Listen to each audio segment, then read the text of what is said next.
Hello dear students, जैसा कि आप देख पा रहे होंगे बैकग्राउंड में आज का टॉपिक होने वाला है RET 2017 का question paper. Research entrance test 2017 के पेपर में एक इंपॉर्टेंट क्वेश्चन मुझे नजर आया जो कि उन सारे स्टूडेंट्स के लिए काफी यूजफुल होने वाला है जो या तो JRF के एग्जाम का टारगेट रखे हुए हो या CUET के पेपर का टारगेट रखे हो या फिर JRF social science specifically agriculture teacher Rajasthan public service commission के द्वारा कंडक्टेड FSO का एग्जाम।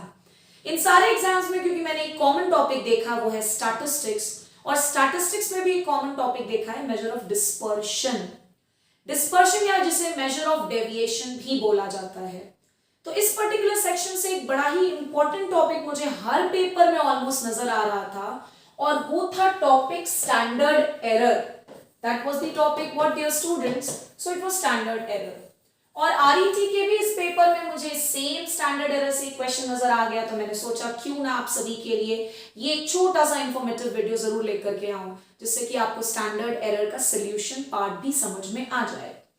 तो एक्चुअली मेजर ऑफ डिस्पर्शन को यूज करने की जरूरत क्यों पड़ी?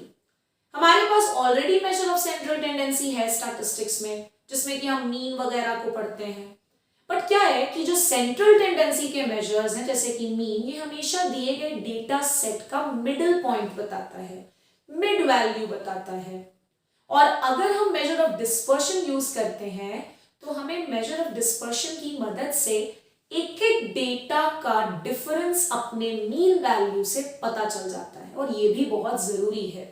आगे की क्लासेस में मैं और डिटेल में इसे जरूर डिस्कस करने की कोशिश करूंगी। फिलहाल डायरेक्टली क्वेश्चन पर आ जाते हैं। Standard deviation, CV, standard error, variance, ये सारे के सारे मेथड्स कहीं ना कहीं डिस्पर्शन या डेविएशन के बारे में हमें बहुत ही अच्छा आइडिया देते हैं।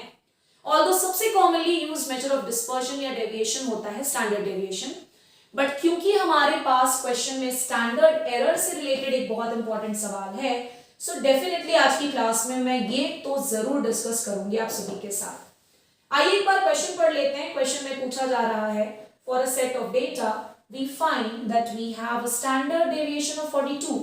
लिख लेते हैं हमें क्या क्या दिया है। तो हमें सिग्मा की वैल्यू यानी कि स्टैंडर्ड डेविएशन की वैल्यू दे दी गई है 42 and a sample size of 16। Then what is the standard error? Sample size यानी कि नंबर ऑफ ऑब्जर्वेशंस भी हमें दे दिया गया है 16। आइए फाइनली हमें निकालना क्या है, तो स्टैंडर्ड एरर उस पर आ जाते हैं। SE stands for standard error, और स्टैंडर्ड एरर निकालने का जो बेसिक फॉर्मूला होता है that is sigma divided by under root of n, जहां पर सिग्मा क्या दिया हुआ है तो 42 और n की वैल्यू हमें दी गई है 16 जिसमें हमें अंडर रूट लगाना है। तो इसको सॉल्व कर लेंगे तो ये फाइनली आ जाएगा 42/4, और जब आप इस 42/4 को फाइनली सॉल्व कर लोगे then the answer will be 10.5. So here we go. We have already learned the method of solving standard error. Hope this video will be very informative for all you people जो statistics से किसी ना किसी exam का target रखे हुए हैं। हमें देखते रहिए, ज्वाइन किए रहिए हमारे चैनल को। Till then, thank you so much.